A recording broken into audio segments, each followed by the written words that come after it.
Alors Alain, bonjour. Bonjour à tous. Cette journée s'est bien passée? Eh bien, c'était pour moi un test parce que je me demandais s'il y aurait du monde ou pas, compte tenu de ce qu'on peut bien appeler l'aggravation de la situation. Et je suis très ému, je dois dire, qu'il y ait autant de monde. Et ça me donne envie, ça me donne le courage de continuer, parce que ça, comme vous avez pu le constater, ça devient de plus en plus dur. Ouais. C'est ça. Vous êtes attaqué, notamment par Klarsfeld. On l'a vu. Voilà, je pense qu'il y a une. Si on réfléchit sérieusement, ça fait plusieurs années que je fais un travail, on va dire, de réinformation et d'insoumission à un pouvoir que je pense ici, même s'il est composite, on a tous identifié. Et il y a toujours un décalage et un temps de réaction. Donc en fait, je pense que je paye aujourd'hui pour comment dirais-je, mes taquineries de ces dernières années, notamment mes fameuses vidéos du mois, où rappelez-vous, il y avait le con du mois, l'antisémite du mois, etc. Et je pense que le système, on va dire le CRIF, hein, s'est inquiété du fait que ça marchait bien. Et ils ont commencé à réfléchir à comment me faire taire, quoi. Et donc, il y a eu un temps d'inertie où on aurait pi croire que je pouvais impunément me permettre toutes ces taquineries qui consistent en fait à dire systématiquement des vérités. Hein. On m'a jamais pris à défaut de mentir. Et je pense qu'ils ont décidé qu'il fallait me faire taire. Et il y a eu plusieurs époques. Il y a eu l'époque agression physique. Je crois que j'ai eu 4 agressions en commando, hein, parce que ça aussi c'est un truc qu'il faut rappeler, c'est-à-dire que c'est moi qui suis menacé de violence et c'est moi qui subis la haine, c'est pas l'inverse, hein. Nous sommes dans une situation, et c'est important de le comprendre, d'aversion accusatoire systématique, c'est-à-dire que tout ce que on nous dit officiellement, il faut comprendre l'inverse, hein. Quand on nous dit les Palestiniens jettent des roquettes sur ces pauvres Israéliens, il faut comprendre que ça veut dire l'inverse. Quand on dit M. Soral propage la haine, en fait c'est l'inverse. Hein, je suis en but à qui fonctionne sur la haine, hein, depuis des temps immémoriaux. Hein. Et là, l'idée, c'est me faire taire aujourd'hui. Alors, il y a eu les agressions physiques au début, c'est le bas de gamme, c'est pour les débutants, ça, avec la LDJ. Après, il y a l'omerta médiatique, c'est-à-dire qu'on ne vous invite plus. Ça, j'y ai eu droit aussi, parce qu'à une époque, j'étais invité dans les médias. Après, on a fait comprendre à des gens comme Tadei ce qu'il en coûterait s'ils continuaient à m'inviter. Ils ont tous bien compris. Je ne peux pas leur en vouloir, d'ailleurs. Après, il y a eu la diabolisation des médias, c'est-à-dire que je suis interdit de médias, mais par contre, les médias parlent de moi très souvent sans jamais me donner la parole, ce qui est assez intéressant, cette idée de pouvoir diffamer dans les médias les gens sans jamais qu'ils aient le droit de répondre. Avec le sommet, je pense, qui a été le livre écrit par ma sœur. On arrive même à payer ma sœur pour qu'elle écrive un livre contre moi. C'est pour vous dire quand même il y a un crescendo dans l'ignominie, hein, je veux dire, mais c'est pas nouveau, hein, c'est vieux comme les évangiles. Hein, et plus récemment, le stade ultime, ça a été la création de ce truc qui s'appelle DILCRA, je crois. En fait, ça a été créé pour moi et Dieudonné, je crois, uniquement. Et ça consiste à aller systématiquement regarder sur Internet, ça peut être du Facebook, ça peut même être des échanges privés sur Facebook, et m'envoyer au tribunal systématiquement pour, comment dirais-je, au nom d'une loi qui est d'une élasticité absolue, qui s'appelle incitation à la haine, vous voyez, c'est-à-dire c'est d'une subjectivité totale. Et là, je subis une plainte pratiquement, je ne sais pas si c'est par jour. Alors il y a ça déjà, et puis en plus les condamnations, parce qu'on est dans ce qu'on appelle le délit d'opinion au mieux, hein, ou des condamnations avec des amendes qui sont multipliées par 10 par rapport aux tarifs traditionnels qui étaient pratiqués encore il y a des années. Ma première condamnation pour une phrase que j'avais sortie en 2004 m'avait valu 4 000 euros de condamnation. C'était le tarif de la 17e chambre. Aujourd'hui, c'est 40 000 euros. Là, pour paraît-il avoir fait une plaisanterie d'humour noir sur les époux Klarsfeld, les parties civiles, dans un procès qui ne devrait même pas exister normalement, demandent 70 000 euros. Et je sais pas comment ça s'appelle, le procureur demande 3 mois de prison avec sursis. Vous voyez ? C'est-à-dire que j'en suis à un point où je me demande si je ne vais pas demander l'asile politique à la Corée du Nord. Parce que c'est réellement assez, je dirais, terrifiant de voir ce qui est devenu la France au niveau de la liberté d'expression, de la judiciarisation. Et puis surtout, ça ne fait réagir personne. Ce qui m'inquiète le plus, c'est ça. Hein, c'est qu'il n'y a plus de figure intellectuelle pour dire que trop, c'est trop, etc. Tout le monde se tait. Et on vit en France sous un régime de terreur, en réalité. Les gens ont peur, hein, tout simplement. Voilà, donc là, j'ai posé le décor. Et on a vu que Dieudonné était attaqué pour procédure abusive. Oui, moi j'ai déjà eu la même chose. Hein. Quand j'avais envoyé au tribunal le président de l'Association des étudiants juifs de France, qui sont des gens qui visiblement ne pensent pas beaucoup à étudier, et qui sont d'ailleurs très peu nombreux, mais qui sont très subventionnés. Pour ça, tout ça, il faut le dire, hein, c'est une poignée de gugus, toujours affiliés au CRIF, qui touchent des subventions énormes de l'État pour harceler les gens qui osent leur tenir tête, hein, tout simplement. Et moi, j'avais envoyé au tribunal le président de cette association parce qu'il avait déclaré dans les médias, à la télévision, que c'est moi qui armais idéologiquement les terroristes de Daesh. Vous voyez ? C'est quand même fort de café, hein, alors que je crois être le premier, peut-être même le seul, à avoir dit ou à amener l'idéologie que j'appelais islamo-racaille au service de l'islamo-sionisme. Vous remarquez que tout ce que j'ai annoncé se vérifie à peu près à 99,9%, ce qui n'est pas le cas des autres intellectuels en cours, hein, si on fait référence au hollandisme révolutionnaire ou au catholicisme zombie. Et en fait, j'avais déjà subi la même chose que lui. C'est-à-dire que j'avais été condamné aux dépens. C'est-à-dire pour avoir osé me plaindre de ça, j'ai perdu et c'est moi qui dois payer. Et Dieudonné, ça vient de lui arriver. C'est procédure abusive. C'est-à-dire qu'aujourd'hui, quand on ose répondre sur le ton de l'ironie à des injures et à des diffamations faites par on va dire des hommes publics, il faut le dire comme ça, et qu'on ose ne pas... Enfin, je sais pas, répondre.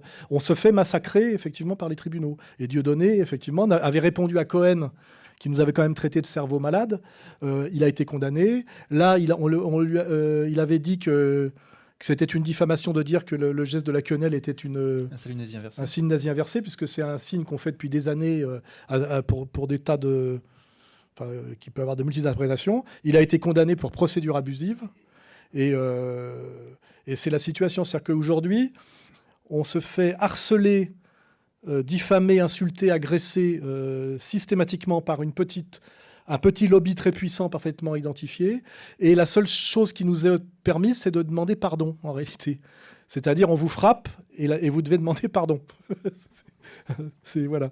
Et tant que vous ne demandez pas pardon, on vous refrappe et on vous tape au porte-monnaie. Pour que vous ayez conscience de ma situation aujourd'hui, parce que c'est concret, je suis saisi sur mon salaire, je suis saisi sur mon compte en banque, je suis sous le coup d'un contrôle fiscal Tracfin, c'est-à-dire le plus gros contrôle fiscal qui existe, et là, on vient de me demander une saisie-vente de mes biens, vous voyez, demandée par M. Aziza, qui m'a fait condamner parce que je l'avais traité de con du mois et que j'avais osé, pour répondre à ses multiples injures et diffamations, il a même écrit un livre sur moi, hein, sans compter qu'il agresse mes journalistes, hein, physiquement. Il m'a fait condamner jusqu'à présent dans 2 procès à 52 000 euros d'amende, vous voyez, et il demande la saisie-vente immédiate de mes biens, c'est-à-dire qu'on vend mes meubles, etc. Vous voyez, voilà la situation, pour faire bien comprendre ce qu'il en coûte aujourd'hui de se rebeller contre un pouvoir qui prétend, ce qui est le pire, je crois, c'est qui s'exerce au nom de la République française et au nom de la démocratie et de la laïcité, vous voyez, et de je ne sais pas trop quoi encore. Enfin, on peut additionner tous les paradoxes. Hein, voilà, la situation est celle-là.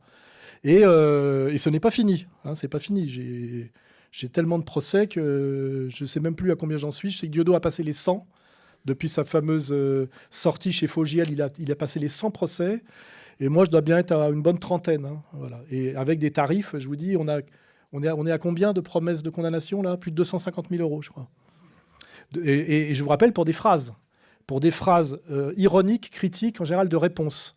Voilà. Et en fait, on est châtié pour impertinence.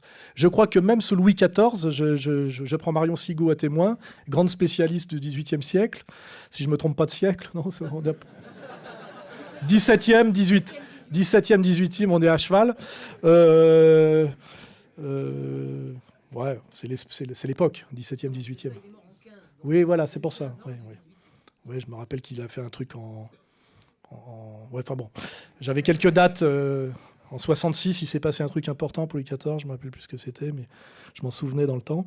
Enfin bon, jamais Louis XIV aurait exercé une telle dictature sur son peuple, et jamais la situation, comment dirais-je, ce qu'on appelait des publicistes à l'époque, ou l'équivalent des intellectuels. Intellectuel, c'est un terme qui arrive avec la République, hein, aurait subi une telle persécution. Hein. C'est sans précédent dans l'histoire de France, moi je dirais. Hein. Ça n'est jamais arrivé. Hein.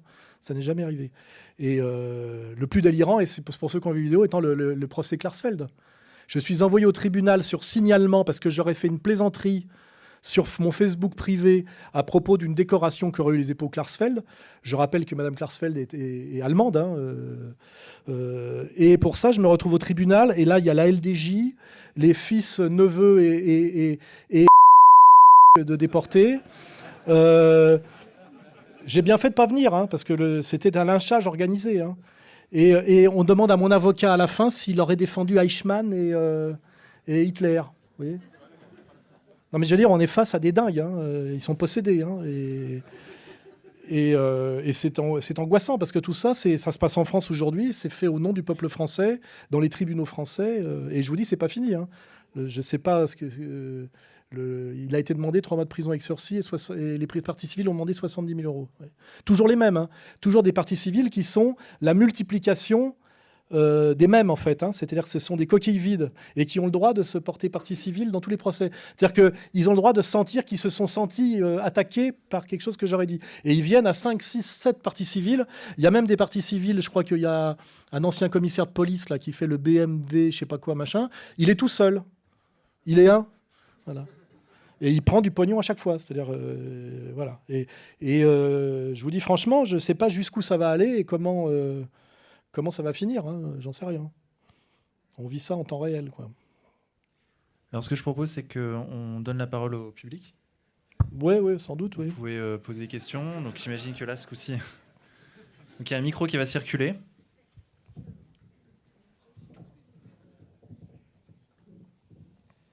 Bonsoir, Monsieur Sorel. Alors, j'étais en fait très curieux de savoir ce que vous pensez de la théorie de la singularité, du travail de Ray Kurzman, qui bosse chez Google. C'est donc une théorie qui consiste à envisager les progrès scientifiques.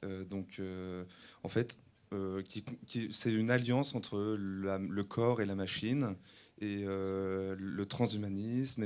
Enfin, je veux dire, vous en parlez jamais, et c'est pourtant... Si, j'en parle jamais.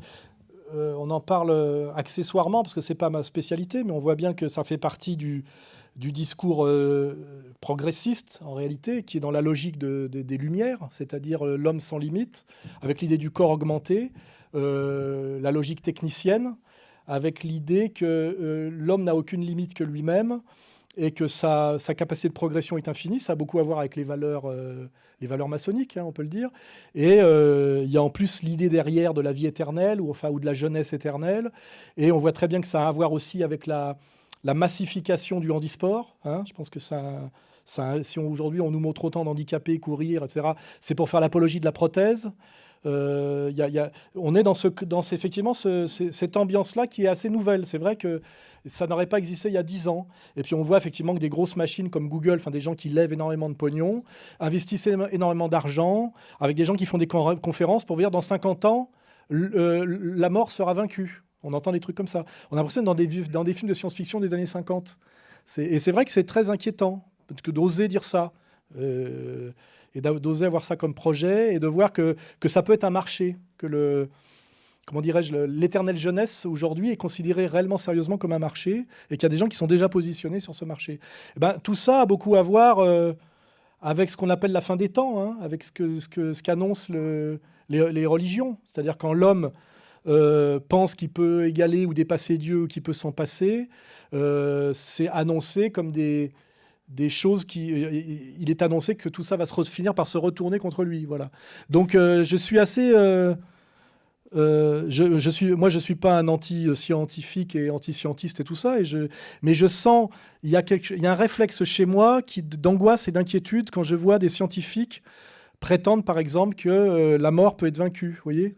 Je me dis que là, il y a quelque chose, on touche à des fondamentaux anthropologiques qui sont encore bien plus graves que de toucher à l'interdit de l'inceste. D'ailleurs, vous remarquez que tout ça fonctionne à peu près en même temps. Hein. Aujourd'hui, j'ai vu plusieurs articles passer récemment d'une femme qui voulait épouser son fils, où en Suisse, il y avait un débat sur que si l'inceste était librement consenti, c'était plus un crime.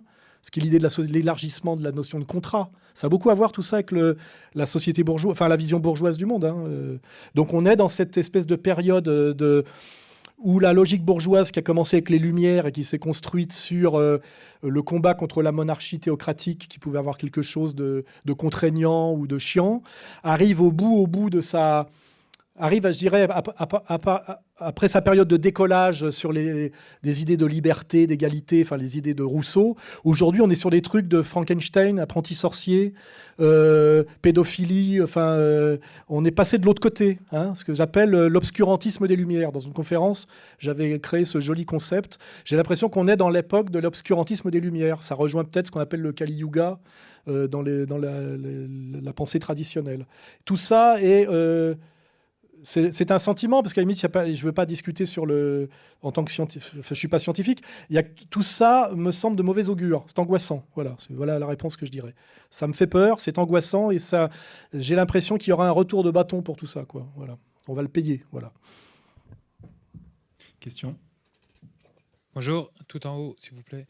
Donc, moi, la question, c'est par rapport à toutes les persécutions, on va dire la progression des persécutions que vous avez subies jusqu'à... que tout le monde sait ici, tant que vous vous relèverez, de toute façon, ils arriveront à trouver quelque chose de nouveau pour vous. Pourquoi vous continuez en fait ce combat ici ? Pourquoi vous vous exiliez pas comme a fait Vincent Renoir ? Pourquoi vous continuez ? Parce que vous savez qu'au final, ce qui va vous arriver, c'est la tôle, ou peut-être pire. Pourquoi vous et Dieudonné, vous continuez ce combat-là ? C'est une bonne question. Sachant qu'en vérité, vous êtes plus ou moins tout seul, quand on regarde bien. Même si on est là, on vous aide plus ou moins, support. Oui, c'est vrai, mais en réalité, c'est de la fiction, plus ou moins. Je veux bien vous répondre. Je vous poser une question. Je vais vous répondre. Il y a plusieurs choses. Déjà, il y a l'idée d'être ce que Pascal appelait être engagé. Hein, être engagé, c'est-à-dire qu'il y a des choses qui vous dépassent. Moi, je suis très attaché, viscéralement, à la notion de vérité et le lien entre le bien et la vérité. Il est très insupportable. Et puis il y a aussi peut-être une dimension de ce que j'appelle la virilité. Vertu, virus, la racine est la même. Hein, virilité, vertu, vérité, il y a la même racine, hein, là-dedans. Je trouve très insupportable non pas d'arrêter, mais de me soumettre. C'est-à-dire d'arrêter parce que je suis obligé de me soumettre à des gens que j'ai identifiés de manière absolument indiscutable comme les méchants. C'est moi, je suis un gentil, c'est comme ça qu'ils m'appellent. Donc moi, je dis bien, si je suis le gentil, qui sont les méchants. Hein. Voilà. Donc ça m'est insupportable de me soumettre à des gens qui exercent contre moi des arguments de mauvaise foi, de la méchanceté, etc. Donc il y a une espèce d'instinct de refus de se soumettre. C'est une première chose. Deuxièmement, on n'a qu'une vie. Et quand on n'est pas fait pour la vie normale, c'est-à-dire la vie quotidienne, je ne suis pas très fait pour la vie quotidienne, et qu'on est sur des combats qui sont quand même des combats historiques et importants, c'est comme un peu un sportif à qui on propose, un boxeur à qui on propose d'aller à un championnat du monde. Il sait qu'il peut prendre un KO, il sait qu'il va avoir mal, mais il accepte parce que c'est sa vie, quoi, voilà. Et moi, je suis engagé dans un combat pour lequel je me suis préparé depuis très longtemps, parce que je savais très bien, même il y a 20 ans, quand je parlais de féminisme, de drague, etc., qu'au bout du bout, j'aurais les problèmes que je rencontre aujourd'hui. Parce qu'il y a très longtemps que j'ai compris comment ça marche. Et je sais qui est. Je connais le visage du diable et je sais qu'au bout de la dernière porte que je vais ouvrir, c'est lui qui est en face de moi. Et j'ouvre porte après porte et je me rapproche, évidemment. Alors après, vous dites la prison, etc. Je vous fais remarquer que moi, on parle de Gramsci, du métapolitique. Un type comme Gramsci, il a fait 25 ans de prison. Hein. Nelson Mandela a fait 27 ans de prison. Pour l'instant, j'ai subi 4 agressions. On me pique de l'argent. On m'insulte, on m'humilie, et on me promet là récemment 3 mois de prison. 3 mois de prison. On est quand même dans une société vraiment de tapettes, je le dis honnêtement. Pour aujourd'hui, penser qu'un combat qui engage l'humanité quelque part, qui engage Enfin, moi, je plaisante pas sur la Palestine. Hein, quand je vois là qu'on est en train de détruire au bulldozer les équipements pour enfants que l'Europe a payés en Cisjordanie, ça m'amuse pas. Hein, je pense que ça mérite ce genre de combat, ce qu'on appelait dans le temps défendre la veuve et l'orphelin, mérite peut-être qu'on fasse 3 mois de prison, et voire plus. Hein. 3 mois de prison en France, tiens, je vais faire une provocation, c'est pas 3 mois de prison en Algérie. Hein. C'est confortable, les prisons françaises. Hein, voilà. Donc la question, c'est pourquoi aujourd'hui, alors qu'on est dans une société d'arrogance et de signes incroyables, tout le monde fait de la gonflette, tout le monde se fait faire des tatouages maoris sur les biceps, etc. Il n'y a plus que des fiottes. Je veux dire, c'est quand même ça la question. Hein. Pourquoi une société de trouillards pareil? Normalement, des Soral, il devrait y en avoir des centaines, et même des mecs qui ont bien plus de, comment dirais-je, de potentiel que moi. Moi, ce qui me terrifie, je vous le dis franchement, c'est ce silence de mort et de trouille par rapport à une poignée d'Aziza. Hein. On est quand même face à une poignée d'Aziza. Hein. Normalement, on devrait claquer des doigts et le problème devrait être réglé. Il n'y aurait même pas besoin de claquer des gueules. Hein. On fait comme ça s'envole comme des moineaux. Hein. Et c'est ça la vraie question. Comment en est-on arrivé? Alors, je ne sais pas, il y a eu les guerres napoléoniennes, la guerre de 14, la collaboration, j'en sais rien, les défaites coloniales. Comment la France en est arrivée à avoir un peuple qui accepte autant de choses alors qu'on est quand même un peuple d'une très grande arrogance sur les valeurs? On n'est pas... Chez les Chinois, je comprends, parce qu'ils ont des sociétés très verticales, où l'individualisme a très peu de sens, où on est censé se soumettre à la hiérarchie. Mais en France, qui est le pays des grandes gueules, hein, il n'y en a pas 36, aujourd'hui, on entend un silence de mort par rapport à ce que subit Dieudonné, moi, et d'autres. Hein, et c'est ça qui m'inquiète le plus. Voilà. Et autre chose, il y a quelque chose, je dirais, de physique. Moi, quand je suis au tribunal et que je suis face à des juges qui sont presque souvent des femmes, qui me parlent comme si j'étais un gamin, qui me manquent de respect, qui posent des questions d'une stupidité, d'une malhonnêteté affligeante, hein, qui contredisent la logique et le bon sens, avec de l'autre côté des parties civiles qui sont des menteurs professionnels, avec des plaidoiries d'un niveau de médiocrité, de bassesse et de malhonnêteté infinie. Je veux dire... le résultat de tout ça, je ne peux pas dire excusez-moi, pardon et abjurer en fin de séance, c'est pas possible. Il y a quelque chose qui se soulève en moi qui fait qu'à la limite je dis je préfère crever, vous voyez. Voilà, la réponse est là. Et normalement, si on a été élevé correctement pour être un homme, on devrait tous réagir comme ça. C'est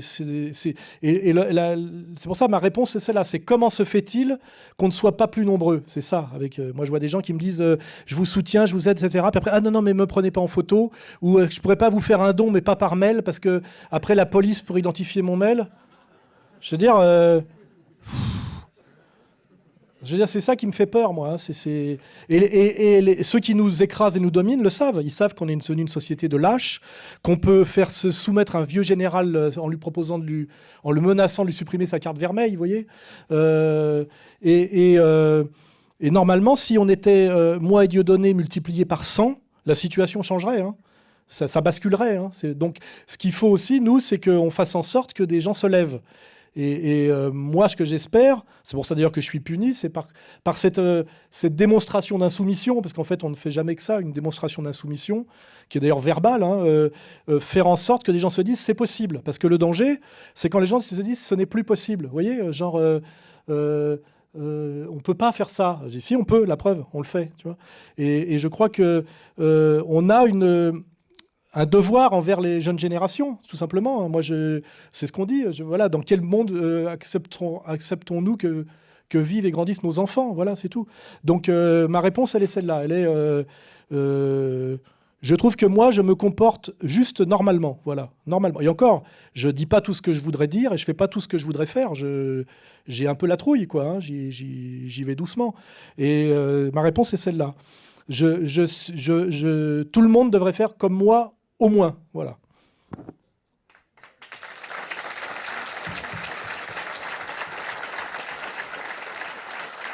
Mais sachez de toute façon que ça va être de pire en pire. Et ce que je dis va se vérifier de plus en plus. Hein. C'est-à-dire que la dictature du petit groupe de gens qui me persécutent finiront par prendre le pouvoir absolu sur la France et le prendre au nom de ce qu'ils sont. On a déjà le dernier livre de Bernard-Henri Lévy qui l'annonce. Hein. Il est toujours à l'avant-garde, lui. Hein. Le destin manifeste, etc. Et de toute façon, soit nous finirons... Enfin, tous, nous serons un peuple d'esclaves, comme il est promis dans l'Ancien Testament, soit à un moment donné, ça pètera. Voilà. Et de toute façon, c'est qu'une question de temps. Hein. Moi, si vous regardez sur mon site, je suis en pyjama rayé avec le triangle, je crois, des insoumis politiques. Hein. C'est le triangle que portaient les... Il y avait les droits communs, les machins, les trucs. C'est les prisonniers politiques. Et les gens se foutaient de ma gueule il y a quelques années quand je l'ai mis en disant Soral, tu te mouches pas du coude. Je dis non, c'est parce que j'ai toujours de l'avance. Ça finira comme ça. Voyez. Et là, maintenant, ça commence à être crédible. Voyez. C'est marqué soutenez Alain Soral pour les persécutions qui l'attendent. Je savais très bien ce qui m'attendait, hein, parce que je vous le dis, j'ai compris, et je dirais j'ai tout compris. Et je sais exactement comme les autres en face fonctionnent, je connais leur calendrier, leur timing, leur stratégie, et je sais exactement où on va, et ça ira jusqu'au bout, je vous le garantis. Hein. Et plus on se soumettra, plus ils en rajouteront. Hein. Il y a l'hubris derrière. Et à la fin, ça finira, je vous dirais, par... je ne vais pas en parler là, je m'amuse dans ma tête à imaginer Paris dans 20 ans, la situation de la France dans 20 ans. De toute façon, à un moment donné, soit nous accepterons officiellement notre statut d'esclave, hein, d'ilote, soit ça pètera. Voilà. Et ce que je me dis, c'est qu'à un moment donné, peut-être que moi, le souvenir de moi et Dieudonné, parce qu'il faut toujours des figures un peu tutélaires, aidera à ce que ça pète. C'est ce que je dis à ceux qui sont en face de moi, qui m'écoutent hein, en ce moment. J'ai déjà gagné. Mais peut-être que je ne le verrai pas. Mais j'ai déjà gagné, c'est qu'une question de temps. Parce que ce n'est pas possible. Un monde ne peut pas fonctionner totalement à l'inverse des principes et des valeurs. C'est pas possible. Ça peut que le faire qu'un certain temps. Comme on le dit, on peut mentir quelque temps à tout le monde, on peut mentir tout le temps à quelques personnes, mais on ne peut pas mentir tout le temps à tout le monde. Or, les gens qui nous dominent et qui nous écrasent aujourd'hui sont le mal. Ce sont eux la haine, ce sont eux le mal, ce sont eux les racistes, ce sont eux les voleurs, ce sont eux les spoliateurs, etc. Et ce ne sont pas des gestionnaires, ce ne sont pas des gens, ce ne sont pas des élites légitimes, ce sont des destructeurs. Hein. Et donc, à un moment donné, de toute façon, en général, ils détruisent et puis ils s'en vont détruire ailleurs. À un moment donné, de toute façon, ça pètera. Voilà. Donc, le jour où ça pètera, les gens se diront tiens, Soral l'avait annoncé. Et puis moi, même si je ne vois pas le bout du combat, je sais de toute façon qu'à un moment donné, ça pètera. Voilà. Et je peux me dire, voilà, j'ai été de l'avant-garde. Vous n'oubliez pas que j'ai travaillé dans la mode à une époque. Et à la mode, on aime bien avoir de l'avance, vous savez, être à l'avant-garde, vous voyez. Et en fait, je continue le même... c'est ma passion pour la mode qui se prolonge par d'autres moyens. J'aime bien avoir de l'avance. Et j'aime bien être à l'avant-garde, vous voyez. Voilà. Une question ici. Bonjour Monsieur Soral, bonjour Vincent. Je me permets de saluer votre travail tout d'abord parce que je vous suis depuis un certain temps et je le trouve très courageux. Je suis toujours très étonné de voir les attaques que vous subissez ainsi que les condamnations auxquelles vous faites face, notamment l'attaque dont vous avez subi récemment face au procès Klarsfeld, aussi face aux Antifas. J'aimerais savoir, on vous promet plusieurs condamnations, on vous poursuit juridiquement. Je vois que vous êtes organisé sur le plan du journalisme avec ERFM, sur la radio, sur Internet, où vous avez des intervenants de qualité. Je voudrais savoir si vous envisagez, ou si c'est le cas déjà, si vous avez une réponse juridique à ces personnes qui vous attaquent, qui vous agressent, et si ça a déjà été le cas, si vous avez déjà mis en place des actions, quels en sont les résultats? Déjà, on constate que l'institution judiciaire, qu'on ne va pas appeler la justice, hein, est aujourd'hui totalement aux ordres et à la botte de l'oligarchie qui m'opprime.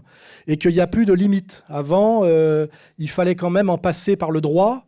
et on ne pouvait pas tout se permettre. Aujourd'hui, le droit, que ce soit pour moi, Dieudonné et d'autres, il n'y a plus de droit. On a des espèces de lois extensibles à l'infini et interprétables à l'infini, comme incitation à la haine. Là, je vous signale que pour les époux Klarsfeld, je suis poursuivi pour apologie de crimes contre l'humanité. Alors que je me suis moqué d'un couple où on voit un vengeur tribal qui pourchasse 70 ans après la guerre des vieillards, qui se vante dans les vidéos d'avoir envoyé des colis piégés qui ont arraché l'œil et 3 doigts à un vieux con réfugié 50 ans après les faits, avec son épouse qui est jamais que le pur produit du pangermanisme, c'est-à-dire une fille d'officier allemand qui suinte l'hystérie féminine et la violence allemande. Hein, voilà. Et tout ça donne un rejeton qui s'appelle Arnaud Klarsfeld, que vous avez pu voir, torse nu à Tel Aviv sur scène, qui, à mon avis, si on lui faisait une prise de sang, aurait des problèmes avec les lois sur les addictions interdites. Et on découvre qu'il a été à la fois soldat dans l'armée israélienne au pire poste, c'est-à-dire au checkpoint, c'est-à-dire qu'il est là pour humilier garde frontière, humilier en permanence des femmes, des enfants et des vieillards palestiniens, mais qui peut être à la fois réserviste dans l'armée israélienne et membre du Conseil d'État à 7 000 € par mois en France. Voilà, voilà où on est. La France est aujourd'hui la putain d'Israël, hein, il faut le dire. Nous sommes une colonie israélienne, voilà. Hein.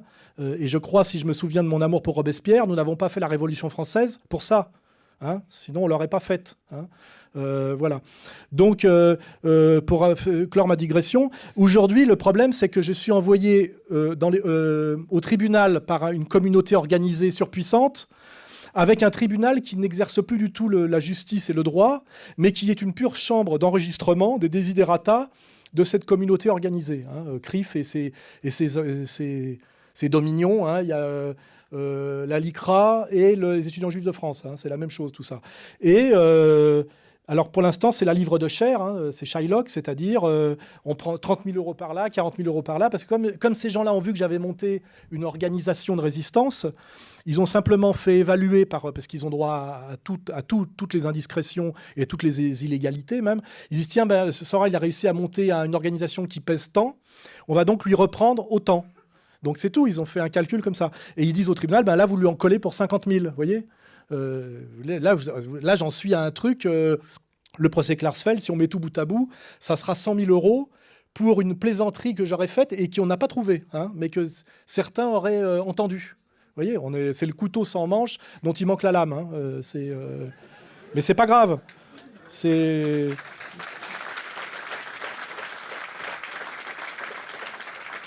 Et en plus, les gens disent oui, il n'est pas venu au procès parce qu'il a eu peur. Non, c'est parce que je ne suis pas à votre disposition. Je vous emmerde. Je veux dire, quand j'ai été convoqué par la police, je n'ai pas reconnu les faits. J'ai dit non, je n'ai pas à discuter de ça parce que au mieux, c'était dans une correspondance privée. Alors, c'est privé. Donc, je n'ai pas à vous répondre. Parce que je suis convoqué à la police régulièrement. Attention. Hein. Il y a des policiers, et leur boulot, c'est de m'interroger pour savoir si j'aurais pas dit ou écrit des trucs. En général, c'est des vannes parce que je suis quand même je suis un mec qui fait des vannes. Hein. J'ai pas d'armée. Il me semble pas que j'ai un projet d'expansion territoriale ni de purification ethnique. Je ne suis pas un sioniste de combat, moi. Je ne pratique pas la purification ethnique au nom de la race supérieure. Hein. Je suis on va dire, un essayiste français. Hein. Condamné par ces gens-là. C'est là qu'on voit la version totale. Hein. Moi, je ne suis pas Bernard-Henri Lévy, j'ai pas détruit la Libye et je ne suis pas responsable de la mort de centaines de milliers de Libyens. Hein. Je ne suis pas Monsieur Fabius. Je n'ai pas décrété, avec un poste important de décision, que Al-Nosra faisait du bon boulot pour détruire un pays comme la Syrie et faire mourir des centaines de milliers de gens. Je n'ai pas de sang sur les mains, moi. Hein. Mais c'est ces gens-là qui me font condamner pour mauvais esprit, vous voyez. Comme quand Dieudonné répond effectivement à l'autre joufflu, là, interchangeable. Voilà, Quen. Voilà. Donc, ma réponse pour l'instant, elle est laquelle, pour répondre à votre question? J'ai 2 avocats à plein temps, ça me coûte de l'argent, hein, qui ont le courage de me défendre. On va systématiquement en appel. Maintenant, on va essayer d'aller systématiquement en cassation, c'est du travail, pour après finir à la Cour européenne des droits de l'homme. Et moi, mon idée stratégique, c'est de tenir. Il faut tenir, vous voyez, parce qu'on ne sait pas de quoi demain sera fait. Je veux dire, tant qu'on est vivant et dans le combat, on ne sait pas comment ça va finir. Donc l'idée, c'est il faut tenir. Il y a une citation de Mao que j'aime beaucoup, c'est de défaite en défaite jusqu'à la victoire. Vous voyez ? il faut tenir. Donc, je tiens. Et je me dis peut-être que les choses vont finir par bouger en France. Tout va mal en France, il ne faut pas oublier. Les paysans se suicident, les flics en ont marre, ils me le disent chaque fois qu'ils viennent me voir en douce. L'armée française, oui, on est soutenu par beaucoup de corps constitués. Et on a une petite poignée d'oligarques en haut, comme ça, totalement illégitimes, qui appuient sur des boutons pour effectivement faire sanctionner les gens qui leur manqueraient de respect. Parce qu'en fait, moi, on me reproche uniquement une chose, c'est j'ai manqué de respect à des gens qui ne sont pas respectables, vous voyez. Et ce qui est dit, c'est qu'il va falloir que Soral se taise et qu'il change de sujet. C'est ce qu'ils ont demandé explicitement. Voilà. Et avec des gens qui me disent, y compris ma sœur, il va finir par se faire tuer s'il continue. Donc il faudrait qu'on me dise par qui et qui sont ces assassins qui vont me tuer. Donc il y a des assassins. Donc on n'a jamais dit que moi j'allais tuer des gens. On a dit que j'allais me faire tuer parce que je dis des choses. Voilà. Donc pour l'instant, c'est tenir. C'est effectivement jouer le jeu de l'institution judiciaire jusqu'au bout, puisque, cassation, Cour européenne des droits de l'homme, et puis le fait aussi que les gens voient ce qui se passe, parce qu'il y a aussi, comment dirais-je, l'exemplarité, c'est-à-dire qu'on essaie de faire prendre conscience aux gens de l'état où en est la France aujourd'hui, et que les gens, effectivement, voient que Dieudonné, Soral sont systématiquement persécutés pour des phrases, que les autres en face se réjouissent de les avoir fait condamner, voir qu'un type comme Aziza est considéré comme l'incarnation du journalisme, de l'honnêteté et du bien en France, etc. etc. Et peut-être qu'à un moment donné, ça pètera. C'est-à-dire que la veille de la Révolution française, il ne se passait rien, d'une certaine manière. Ça pète toujours d'un coup, voilà. Et moi, ce que je dis en dernière instance, pour les gens qui me disent « ouais, mais ça peut devenir dangereux, etc. », c'est on n'a qu'une vie. Deux, j'ai pas envie de vivre comme un esclave. J'ai pas envie de devenir Yann Moix ou Thierry Ardisson, que j'ai bien connu. Je vous dis, quand on va en prison, il y a un choix à faire quand on rentre en prison, quand on est jeune. C'est est-ce que je me fais casser la gueule ou est-ce que je me fais enculer dans les douches, vous voyez ? Il y a des gens qui préfèrent se faire casser la gueule que de se faire enculer. C'est tout. Voilà, donc c'est toujours les mêmes choix qui sont très basiques. Voilà, moi, je préfère me faire casser la gueule que de me faire enculer. Après, c'est un choix personnel.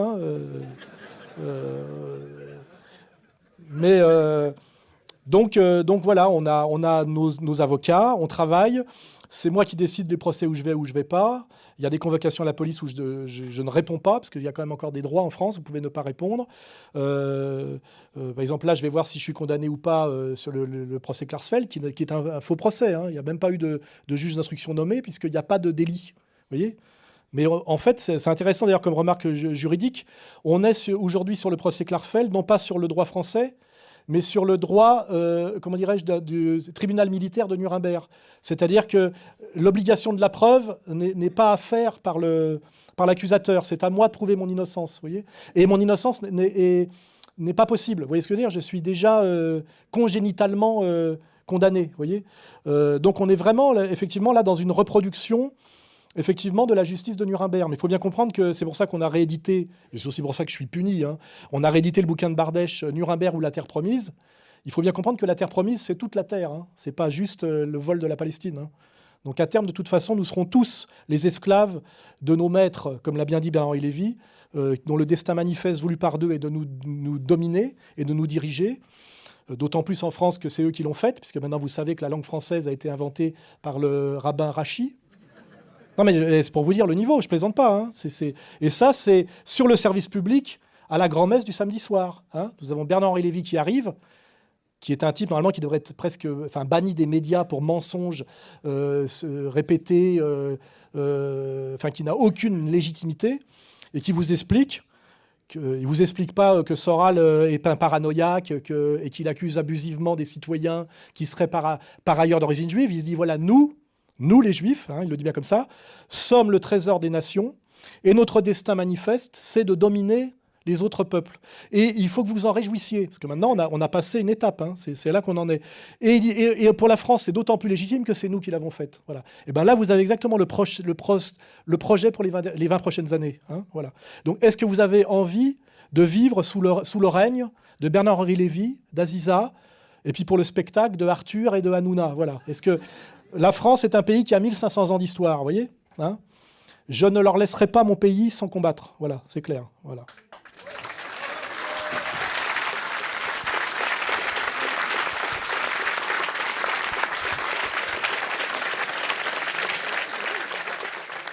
Toujours très étonné de voir les attaques que vous subissez, ainsi que les condamnations auxquelles vous faites face, notamment l'attaque dont vous avez subi récemment face au procès Klarsfeld, aussi face aux Antifas. J'aimerais savoir, on vous promet plusieurs condamnations, on vous poursuit juridiquement.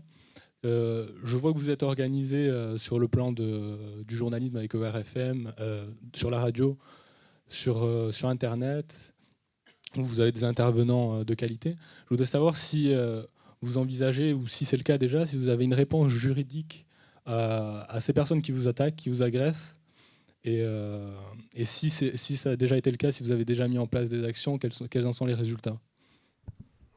Déjà, on constate que l'institution judiciaire, qu'on ne va pas appeler la justice, est aujourd'hui totalement aux ordres et à la botte de l'oligarchie qui m'opprime. Et qu'il n'y a plus de limite. Avant, il fallait quand même en passer par le droit. Et on ne pouvait pas tout se permettre. Aujourd'hui, le droit, que ce soit pour moi, Dieudonné et d'autres, il n'y a plus de droit. On a des espèces de lois extensibles à l'infini et interprétables à l'infini, comme incitation à la haine. Là, je vous signale que pour les époux Klarsfeld, je suis poursuivi pour apologie de crimes contre l'humanité. Alors que je me suis moqué d'un couple où on voit un vengeur tribal qui pourchasse 70 ans après la guerre des vieillards, qui se vante dans les vidéos d'avoir envoyé des colis piégés qui ont arraché l'œil et 3 doigts à un vieux con réfugié 50 ans après les faits, avec son épouse qui est jamais que le pur produit du pangermanisme, c'est-à-dire une fille d'officier allemand qui suinte l'hystérie féminine et la violence allemande. Voilà. Et tout ça donne un rejeton qui s'appelle Arnaud Klarsfeld, que vous avez pu voir, torse nu à Tel Aviv sur scène, qui, à mon avis, si on lui faisait une prise de sang, aurait des problèmes avec les lois sur les addictions interdites. Et on découvre qu'il a été à la fois soldat dans l'armée israélienne au pire poste, c'est-à-dire au checkpoint, c'est-à-dire qu'il est là pour humilier garde frontière, humilier en permanence des femmes, des enfants et des vieillards palestiniens, mais qui peut être à la fois réserviste dans l'armée israélienne et membre du Conseil d'État à 7 000 € par mois en France. Voilà. Je veux dire, voilà où on est. La France est aujourd'hui la putain d'Israël, il faut le dire. Nous sommes une colonie israélienne, voilà. Et je crois, si je me souviens de mon amour pour Robespierre, nous n'avons pas fait la Révolution française pour ça. Sinon, on ne l'aurait pas faite. Voilà. Donc, pour clore ma digression, aujourd'hui, le problème, c'est que je suis envoyé au tribunal par une communauté organisée surpuissante, avec un tribunal qui n'exerce plus du tout la justice et le droit, mais qui est une pure chambre d'enregistrement des desiderata de cette communauté organisée. CRIF et ses dominions. Il y a la LICRA et les étudiants juifs de France. C'est la même chose, tout ça. Et alors, pour l'instant, c'est la livre de chair, c'est Shylock, c'est-à-dire on prend 30 000 € par là, 40 000 € par là, parce que comme ces gens-là ont vu que j'avais monté une organisation de résistance, ils ont simplement fait évaluer, parce qu'ils ont droit à toutes les indiscrétions et toutes les illégalités même, ils disent, tiens, Sora, il a réussi à monter une organisation qui pèse tant, on va donc lui reprendre autant. Donc c'est tout, ils ont fait un calcul comme ça. Et ils disent au tribunal, là, vous lui en collez pour 50 000, vous voyez. Là, j'en suis à un truc, le procès Klarsfeld, si on met tout bout à bout, ça sera 100 000 € pour une plaisanterie que j'aurais faite et qu'on n'a pas trouvée, mais que certains auraient entendu. Vous voyez, c'est le couteau sans manche dont il manque la lame. Mais c'est pas grave.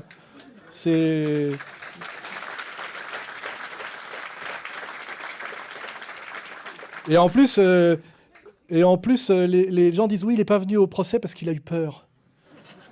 Non, c'est parce que je ne suis pas à votre disposition. Je vous emmerde. Je veux dire, quand j'ai été convoqué par la police, je n'ai pas reconnu les faits. J'ai dit non, je n'ai pas à discuter de ça parce que au mieux, c'était dans une correspondance privée. Alors, c'est privé. Donc, je n'ai pas à vous répondre parce que je suis convoqué à la police régulièrement. Attention.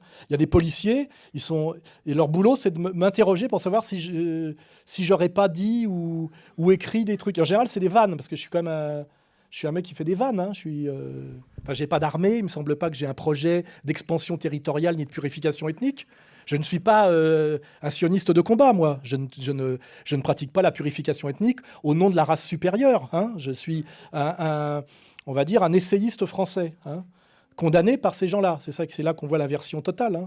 Moi, je ne suis pas Bernard-Henri Lévy, j'ai pas détruit la Libye et je ne suis pas responsable de la mort de centaines de milliers de Libyens. Je ne suis pas Monsieur Fabius. Je n'ai pas décrété avec un poste important de décision, que Al-Nosra faisait du bon boulot pour détruire un pays comme la Syrie et faire mourir des centaines de milliers de gens. Je n'ai pas de sang sur les mains, moi. Hein. Mais c'est ces gens-là qui me font condamner pour mauvais esprit, vous voyez, comme quand Dieudonné répond effectivement à l'autre joufflu, là, interchangeable, voilà, Quen. Voilà. Donc, ma réponse pour l'instant, elle est laquelle, pour répondre à votre question? J'ai 2 avocats à plein temps, ça me coûte de l'argent, hein, qui ont le courage de me défendre. On va systématiquement en appel.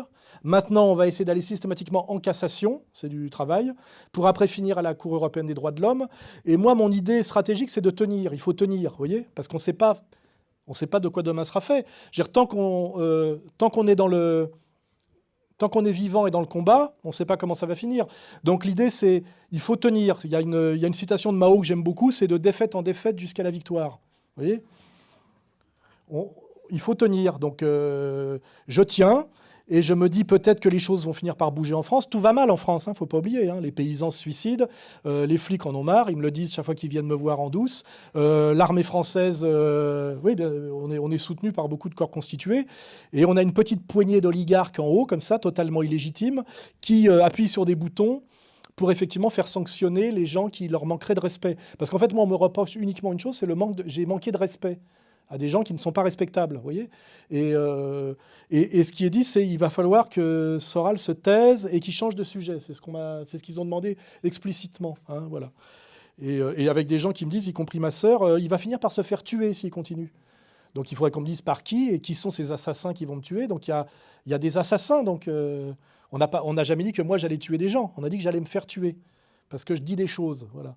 Donc pour l'instant, c'est tenir. C'est effectivement jouer le jeu de l'institution judiciaire jusqu'au bout, puisque, bon, cassation, c'est effectivement cette ambiance-là qui est assez nouvelle. C'est vrai que ça n'aurait pas existé il y a 10 ans. Et puis on voit effectivement que des grosses machines comme Google, enfin des gens qui lèvent énormément de pognon, investissent énormément d'argent, avec des gens qui font des conférences pour dire dans 50 ans, la mort sera vaincue. On entend des trucs comme ça. On a l'impression dans des films de science-fiction des années 50. Et c'est vrai que c'est très inquiétant que d'oser dire ça. Et d'oser avoir ça comme projet et de voir que ça peut être un marché, que comment dirais-je, l'éternelle jeunesse aujourd'hui est considérée réellement sérieusement comme un marché et qu'il y a des gens qui sont déjà positionnés sur ce marché.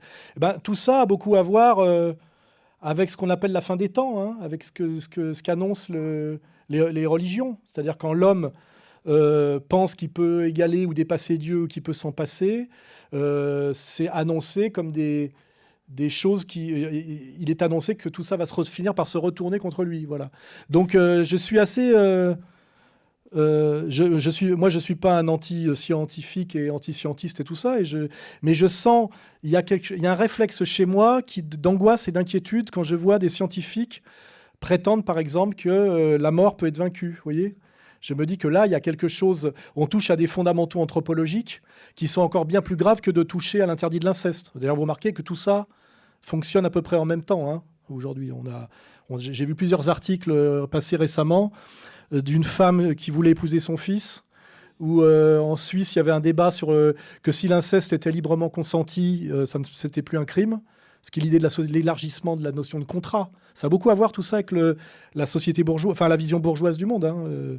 Donc on est dans cette espèce de période où la logique bourgeoise qui a commencé avec les Lumières et qui s'est construite sur le combat contre la monarchie théocratique qui pouvait avoir quelque chose de contraignant ou de chiant, arrive au bout de sa... arrive, je dirais, après sa période de décollage sur des idées de liberté, d'égalité, enfin les idées de Rousseau. Aujourd'hui, on est sur des trucs de Frankenstein, apprenti sorcier, pédophilie. On est passé de l'autre côté, hein, ce que j'appelle l'obscurantisme des Lumières. Dans une conférence, j'avais créé ce joli concept. J'ai l'impression qu'on est dans l'époque de l'obscurantisme des Lumières. Ça rejoint peut-être ce qu'on appelle le Kali Yuga dans la pensée traditionnelle. Tout ça est... c'est un sentiment, parce qu'à la limite, je ne veux pas discuter en tant que scientifique, je ne suis pas scientifique, tout ça me semble de mauvais augure, c'est angoissant, voilà la réponse que je dirais. Ça me fait peur, c'est angoissant, et j'ai l'impression qu'il y aura un retour de bâton pour tout ça, quoi. Voilà. On va le payer, voilà. Question ? Bonjour, tout en haut, s'il vous plaît. Donc, j'avais, moi, la question, c'est par rapport à toutes les persécutions, on va dire la progression des persécutions que vous avez subies jusqu'à que tout le monde sait ici. euh, Tant que vous vous relèverez, de toute façon, ils arriveront à trouver quelque chose de nouveau pour vous. Pourquoi vous continuez en fait ce combat ici? Pourquoi vous vous exéliez pas comme a fait Vincent Renoir? Pourquoi vous continuez? Parce que vous savez qu'au final, ce qui va vous arriver, c'est la tôle ou peut-être pire. Pourquoi vous et Dieudonné, vous continuez ce combat-là? C'est une bonne question. Sachant qu'en vérité, vous êtes plus ou moins tout seul quand on regarde bien. Bah, la Même preuve- si on vous aide plus ou moins, support. Oui, c'est vrai, mais en réalité, c'est de la fiction plus ou moins. Bah, je veux bien vous voyez répondre. ce que je Vous me veux posez dire une question. Je vais vous répondre. Il y a plusieurs choses. Déjà, il y a l'idée d'être ce que Pascal appelait être engagé. Être engagé, c'est-à-dire qu'il y a des choses qui vous dépassent. Moi, je suis très attaché viscéralement à la notion de vérité et le lien entre le bien et la vérité. Il est très insupportable. Puis il y a aussi peut-être une dimension de ce que j'appelle la virilité. Vertu, virus, la racine est la même. Virilité, vertu, vérité, il y a la même racine là-dedans. Je trouve très insupportable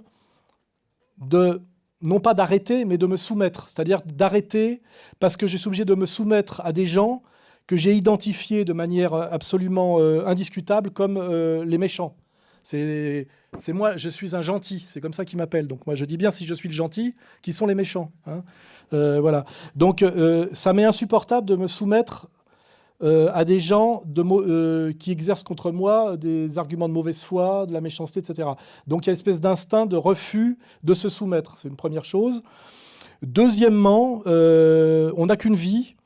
Et quand on n'est pas fait pour la vie normale, c'est-à-dire la vie quotidienne, je ne suis pas très fait pour la vie quotidienne, et qu'on est sur des combats qui sont quand même des combats historiques et importants, c'est comme un peu un sportif à qui on propose, un boxeur à qui on propose d'aller à un championnat du monde, il sait qu'il peut prendre un KO, il sait qu'il va avoir mal, mais il accepte parce que c'est sa vie, quoi, voilà.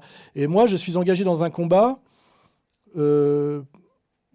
pour lequel je me suis préparé depuis très longtemps, parce que je savais très bien, même il y a 20 ans, quand je parlais de féminisme, de drague, etc., qu'au bout du bout, j'aurais les problèmes que je rencontre aujourd'hui. Parce qu'il y a très longtemps que j'ai compris comment ça marche, et je sais je connais le visage du diable, et je sais qu'au bout de la dernière porte que je vais ouvrir, c'est lui qui est en face de moi.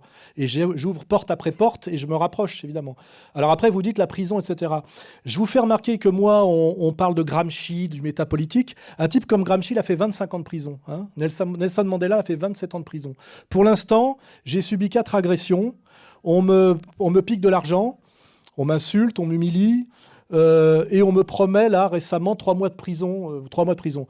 On est quand même dans une société vraiment de tapettes, je le dis honnêtement, pour aujourd'hui penser qu'un combat qui engage l'humanité quelque part, qui engage Enfin, moi, je plaisante pas sur la Palestine. Quand je vois là qu'on est en train de détruire au bulldozer les équipements pour enfants que l'Europe a payés en Cisjordanie, ça m'amuse pas. Je pense que ça mérite ce genre de combat, ce qu'on appelait dans le temps défendre la veuve et l'orphelin, mérite peut-être qu'on fasse 3 mois de prison, voire plus. 3 mois de prison en France, tiens, je vais faire une provocation, c'est pas 3 mois de prison en Algérie. C'est confortable, les prisons françaises. Voilà. Donc la question, c'est pourquoi aujourd'hui, alors qu'on est dans une société d'arrogance et de signes incroyables, tout le monde fait de la gonflette, tout le monde se fait faire des tatouages maoris sur les biceps, etc. Il n'y a plus que des fiottes. Je veux dire, c'est quand même ça la question. Pourquoi une société de trouillards pareil? Normalement, des Soral, il devrait y en avoir des centaines, et même des mecs qui ont bien plus de, comment dirais-je, de potentiel que moi. Moi, ce qui me terrifie, je vous le dis franchement, ou au catholicisme zombie. Et en fait, j'avais déjà subi la même chose que lui. C'est-à-dire que j'avais été condamné aux dépens. C'est-à-dire pour avoir osé me plaindre de ça, j'ai perdu et c'est moi qui dois payer. Et Dieudonné, ça vient de lui arriver. C'est procédure abusive. C'est-à-dire qu'aujourd'hui, quand on ose répondre sur le ton de l'ironie à des injures et à des diffamations faites par on va dire des hommes publics, il faut le dire comme ça, et qu'on ose ne pas... Enfin, je sais pas, répondre. On se fait massacrer, effectivement, par les tribunaux. Et Dieudonné, effectivement, avait répondu à Cohen, qui nous avait quand même traité de cerveau malade. Il a été condamné. Là, il avait dit que que c'était une diffamation de dire que le geste de la quenelle était Un salut nazi inversé. un signe nazi inversé, puisque c'est un signe qu'on fait depuis des années pour des tas de... qui peut avoir de multiples interprétations. Il a été condamné pour procédure abusive. Et c'est la situation. C'est-à-dire qu'aujourd'hui, on se fait harceler, diffamer, insulter, agresser systématiquement par un petit lobby très puissant, parfaitement identifié. Et la seule chose qui nous est permise, c'est de demander pardon, en réalité. C'est-à-dire, on vous frappe et vous devez demander pardon. Voilà.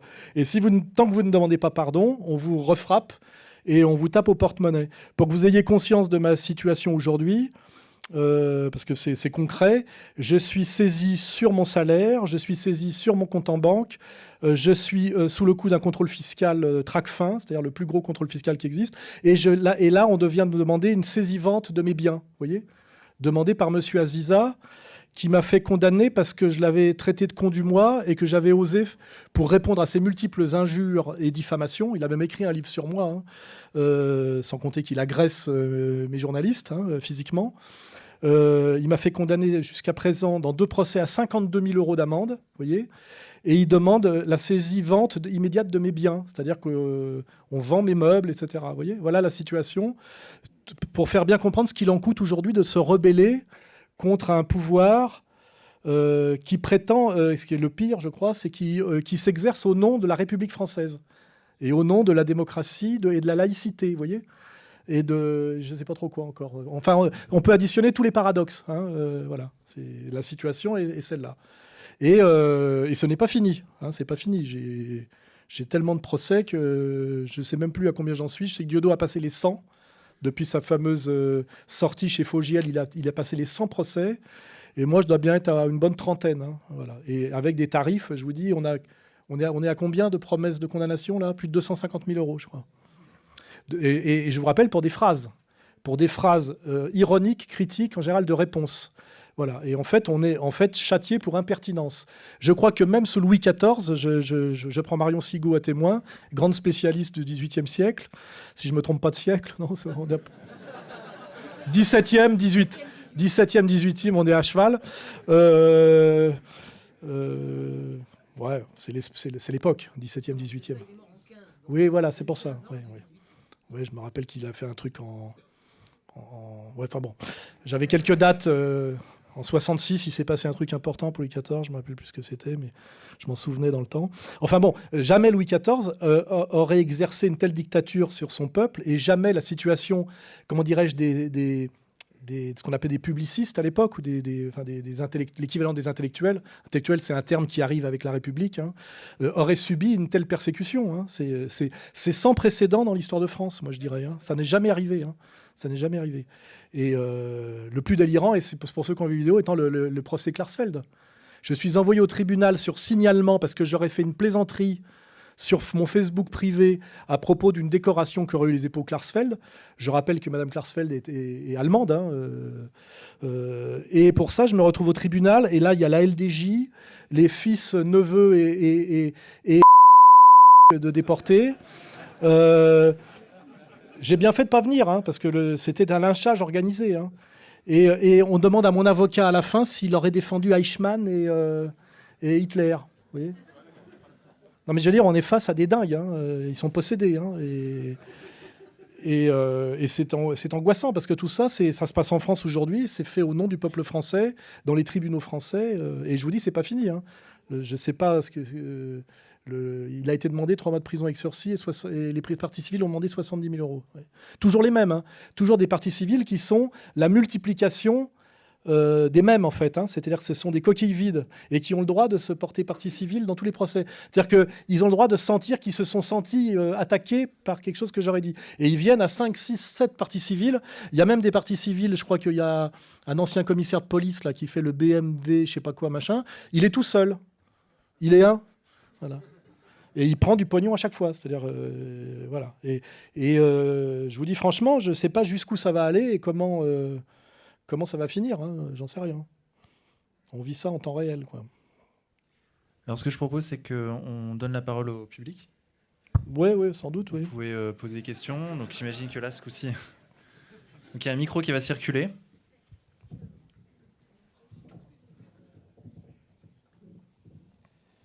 Bonsoir, Monsieur Soral. Alors, j'étais en fait très curieux de savoir ce que vous pensez de la théorie de la singularité, du travail de Ray Kurzman, qui bosse chez Google. C'est donc une théorie qui consiste à envisager les progrès scientifiques.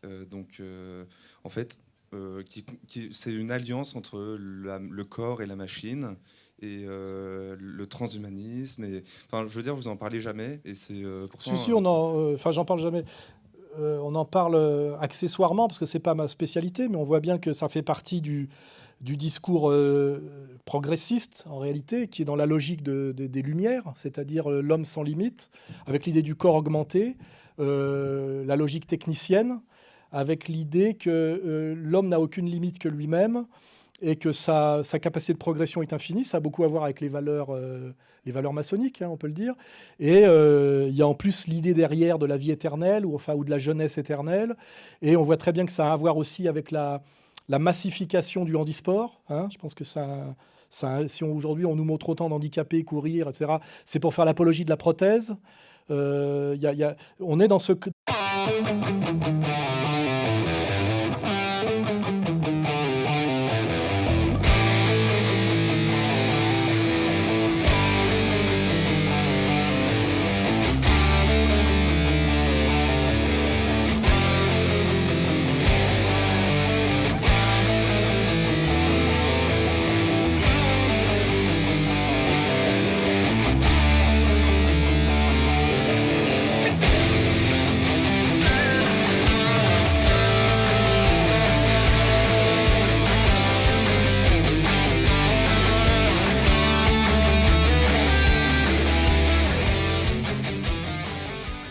Alors Alain, bonjour. Bonjour à tous.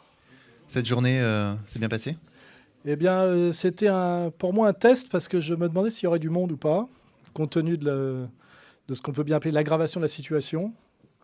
Et je suis très ému, je dois dire, qu'il y ait autant de monde. Et ça me donne envie, ça me donne le courage de continuer, parce que ça, comme vous avez pu le constater, ça devient de plus en plus dur.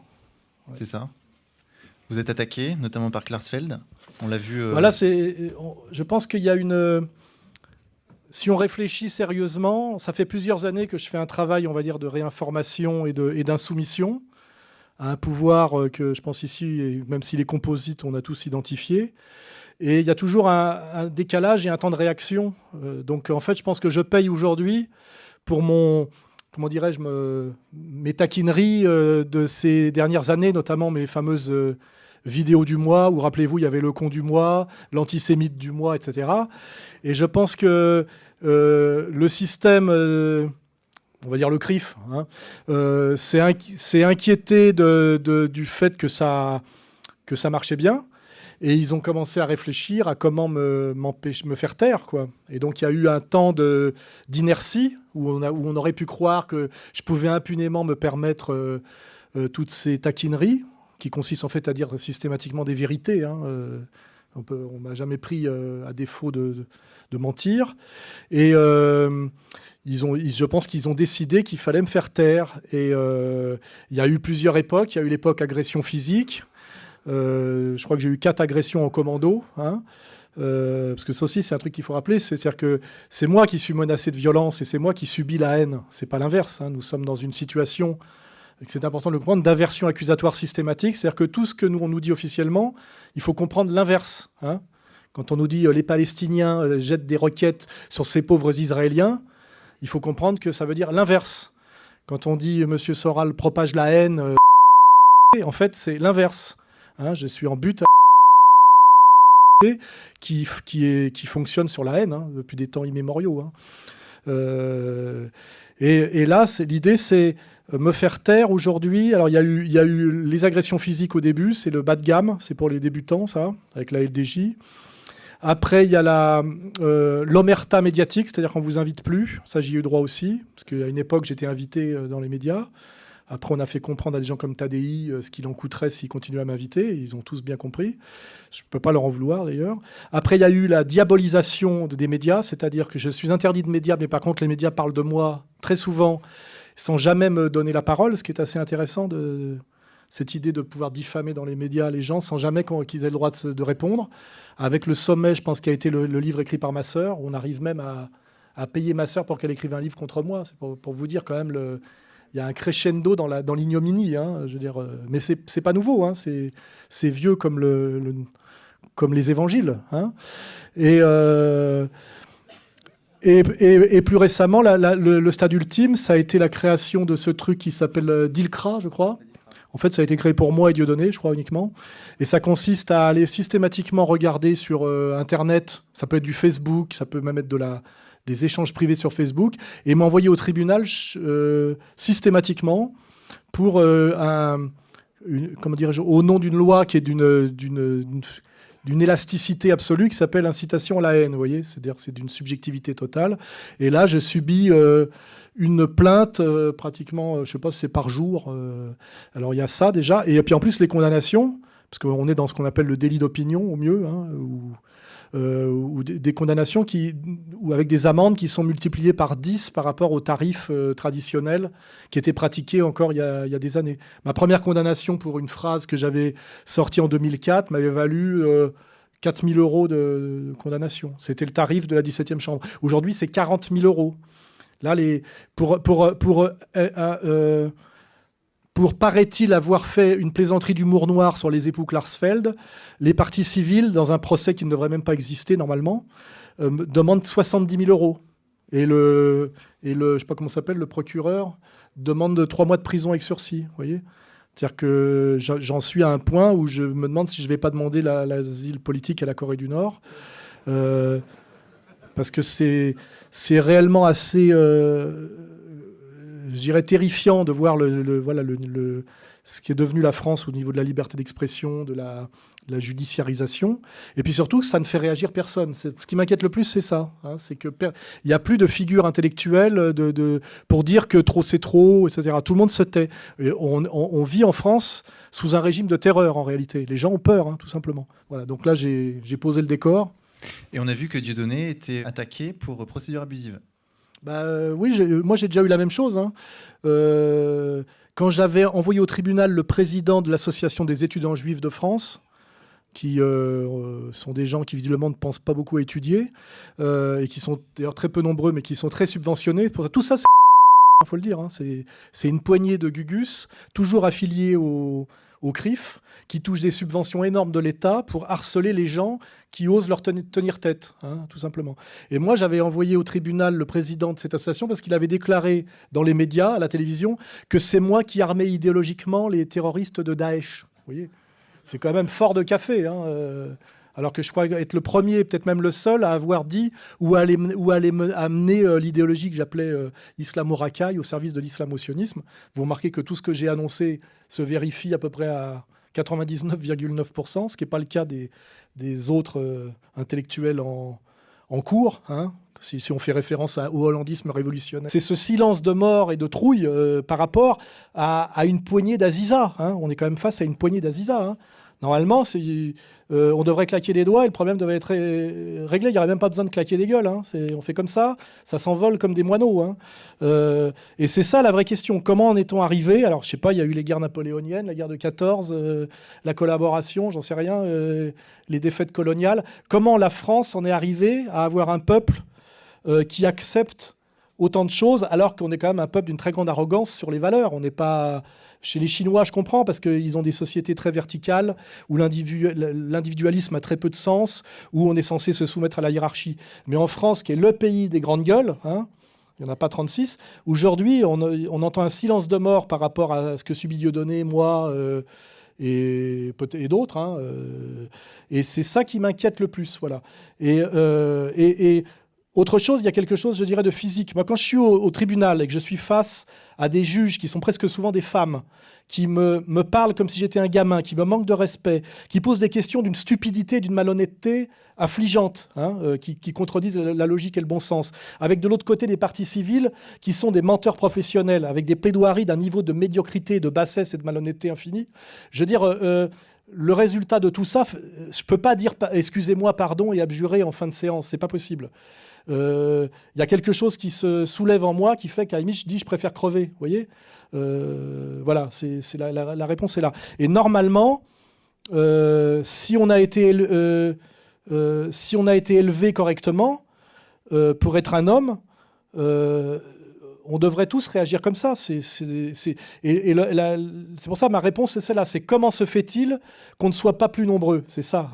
Moi je vois des gens qui me disent je vous soutiens, je vous aide, etc. Puis après non mais me prenez pas en photo, ou je pourrais pas vous faire un don mais pas par mail parce que après la police pour identifier mon mail. Je veux dire, c'est ça qui me fait peur, moi. Hein. Et ceux qui nous écrasent et nous dominent le savent. Ils savent qu'on est une société de lâches, qu'on peut faire se soumettre un vieux général en lui proposant en le menaçant de lui supprimer sa carte vermeille, vous voyez. Et normalement, si on était moi et Dieudonné multiplié par 100, la situation changerait. Hein. Ça basculerait. Hein. Donc, ce qu'il faut aussi, nous, c'est qu'on fasse en sorte que des gens se lèvent. Et moi, ce que j'espère, c'est pour ça d'ailleurs que je suis puni, c'est par cette démonstration d'insoumission, parce qu'en fait, on ne fait jamais que ça, une démonstration d'insoumission, qui est d'ailleurs verbale, hein, faire en sorte que des gens se disent c'est possible. Parce que le danger, c'est quand les gens se disent ce n'est plus possible. Vous voyez, genre, on ne peut pas faire ça. Je dis, si, on peut, la preuve, on le fait. Tu vois. Et je crois qu'on a un devoir envers les jeunes générations, tout simplement. Moi, c'est ce qu'on dit. Voilà, dans quel monde acceptons-nous que vivent et grandissent nos enfants? Voilà, c'est tout. Donc, ma réponse, elle est celle-là. Je trouve que moi, je me comporte juste normalement. Voilà, normalement. Et encore, je ne dis pas tout ce que je voudrais dire et je ne fais pas tout ce que je voudrais faire. J'ai un peu la trouille, quoi. Hein. J'y vais doucement. Et ma réponse est celle-là. Tout le monde devrait faire comme moi, au moins, voilà.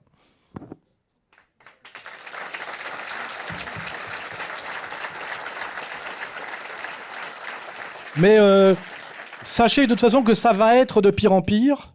Et ce que je dis va se vérifier de plus en plus. Hein. C'est-à-dire que la dictature du petit groupe de gens qui me persécutent finiront par prendre le pouvoir absolu sur la France et le prendre au nom de ce qu'ils sont. On a déjà le dernier livre de Bernard-Henri Lévy qui l'annonce. Hein. Il est toujours à l'avant-garde, lui. Hein. Le destin manifeste, etc. Et de toute façon, soit nous finirons... Enfin, tous, nous serons un peuple d'esclaves, comme il est promis dans l'Ancien Testament, soit à un moment donné, ça pètera. Voilà. Et de toute façon, c'est qu'une question de temps. Hein. Moi, si vous regardez sur mon site, je suis en pyjama rayé avec le triangle, je crois, des insoumis politiques. Hein. C'est le triangle que portaient les... Il y avait les droits communs, les machins, les trucs. C'est les prisonniers politiques. Et les gens se foutaient de ma gueule il y a quelques années quand je l'ai mis en disant Soral, tu te mouches pas du coude. Je dis non, c'est parce que j'ai toujours de l'avance. Ça finira comme ça. Voyez. Et là, maintenant, ça commence à être crédible. Vous voyez, c'est marqué soutenez Alain Soral pour les persécutions qui l'attendent. Je savais très bien ce qui m'attendait, hein, parce que je vous le dis, j'ai compris, et je dirais j'ai tout compris. Et je sais exactement comme les autres en face fonctionnent, je connais leur calendrier, leur timing, leur stratégie, et je sais exactement où on va, et ça ira jusqu'au bout, je vous le garantis. Hein. Et plus on se soumettra, plus ils en rajouteront. Hein. Il y a l'hubris derrière. Et à la fin, ça finira, je vous dirais, par... je ne vais pas en parler là, je m'amuse dans ma tête à imaginer Paris dans 20 ans, la situation de la France dans 20 ans. De toute façon, à un moment donné, soit nous accepterons officiellement notre statut d'esclave, hein, d'ilote, soit ça pètera. Voilà. Et ce que je me dis, c'est qu'à un moment donné, peut-être que moi, le souvenir de moi et Dieudonné, parce qu'il faut toujours des figures un peu tutélaires, aidera à ce que ça pète. C'est ce que je dis à ceux qui sont en face de moi, qui m'écoutent hein, en ce moment. J'ai déjà gagné. Mais peut-être que je ne le verrai pas. Mais j'ai déjà gagné. C'est qu'une question de temps. Parce que ce n'est pas possible. Un monde ne peut pas fonctionner totalement à l'inverse des principes et des valeurs. C'est pas possible. Ça peut que le faire qu'un certain temps. Comme on le dit, on peut mentir quelque temps à tout le monde, on peut mentir tout le temps à quelques personnes, mais on peut pas mentir tout le temps à tout le monde. Or, les gens qui nous dominent et qui nous écrasent aujourd'hui sont le mal. Ce sont eux la haine, ce sont eux le mal, ce sont eux les racistes, ce sont eux les voleurs, ce sont eux les spoliateurs, etc. Et ce ne sont pas des gestionnaires, ce ne sont pas des gens, ce ne sont pas des élites légitimes, ce sont des destructeurs. Hein. Et donc, à un moment donné, de toute façon, En général, ils détruisent et puis ils s'en vont détruire ailleurs. À un moment donné, de toute façon, ça pètera. Voilà. Donc, le jour où ça pètera, les gens se diront tiens, Soral l'avait annoncé. Et puis moi, même si je vois pas le bout du combat, je sais de toute façon qu'à un moment donné, ça pètera. Voilà. Et je peux me dire voilà, j'ai été de l'avant-garde. Vous n'oubliez pas que j'ai travaillé dans la mode à une époque. Et à la mode, on aime bien avoir de l'avance, vous savez, être à l'avant-garde, vous voyez. Et en fait, je continue le même. C'est ma passion pour la mode qui se prolonge par d'autres moyens. J'aime bien avoir de l'avance et j'aime bien être à l'avant-garde, vous voyez. Voilà. Une question ici. Bonjour Monsieur Soral, bonjour Vincent. Je me permets de saluer votre travail tout d'abord parce que je vous suis depuis un certain temps et je le trouve très courageux. Je suis